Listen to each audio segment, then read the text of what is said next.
মালদায় যখন তৃণমূলকে বলছে পচা আপেল, হাবড়া পিছিয়ে থাকে কেন? হাবড়াতেও তৃণমূলের অনুষ্ঠানে যুব তৃণমূল কংগ্রেসের পক্ষ থেকে তৃণমূলের প্রতিষ্ঠা দিবস উদযাপন।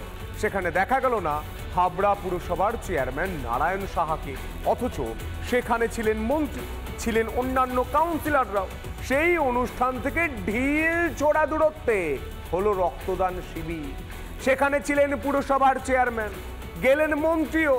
তাহলে কি যুব তৃণমূলের অনুষ্ঠানে প্রাপ্ত চেয়ারম্যান তুঙ্গে রাজনৈতিক চর্চা? দেখুন।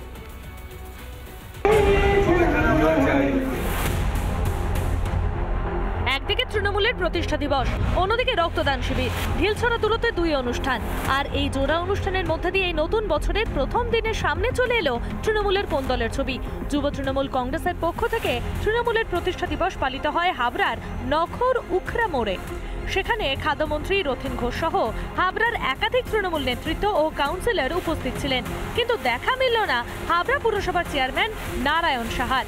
আবার হাবড়া পুরসভার প্রাক্তন চেয়ারম্যান সুবীর ঘোষের মৃত্যুবার্ষিকী উপলক্ষে রক্তদান শিবিরে ছিলেন চেয়ারম্যান নারায়ণ সাহা, একেবারে খাদ্যমন্ত্রী রথীন ঘোষের পাশে।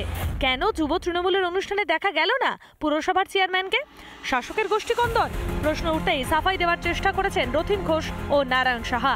এটা তো যাওয়ার পথে যুব কংগ্রেস থেকে একটা দাঁড়িয়ে মূলত যে অনুষ্ঠান বালুদা নেই আমাদের মধ্যে, একটা তো ভ্যাকুয়াম আছে, এটা তো অস্বীকার করে লাভ নেই, কিন্তু সেই শূন্যতাটাকে তো আমাদেরই পূরণ করতে হবে যদি তাকে বজায় রাখতে হয়।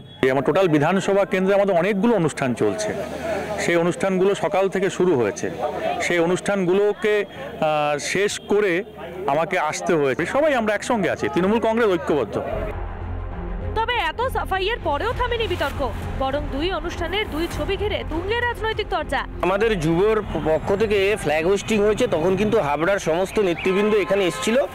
আজকে সমস্ত জায়গায় তৃণমূল কংগ্রেসের প্রতিষ্ঠাবার্ষিকী পালন হচ্ছে, তো আমাদের নেতারা যারা আছে সবসময় তো এক জায়গায় একসাথে সবসময় সম্ভব নয়। এটা ওদের সম্পূর্ণভাবে গোষ্ঠীদ্বন্দ্ব। যে যুব গোষ্ঠী আছে সেটা অভিষেকপন্থী, সেখানে রথীন ঘোষের সাথে নারু সাহা যেতে পারে না, তাহলে আবার নারু সাহার চেয়ারম্যান পদ হয়তো থাকবে না।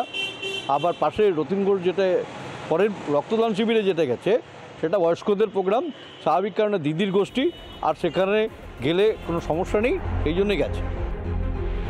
সব মিলিয়ে দলের প্রতিষ্ঠা দিবসেই শাসকের দুই গোষ্ঠীর কাজিয়া ঘিরে সরগরম হাবড়া। টিটপ বিশ্বাসের রিপোর্ট, রিপাবলিক বাংলা।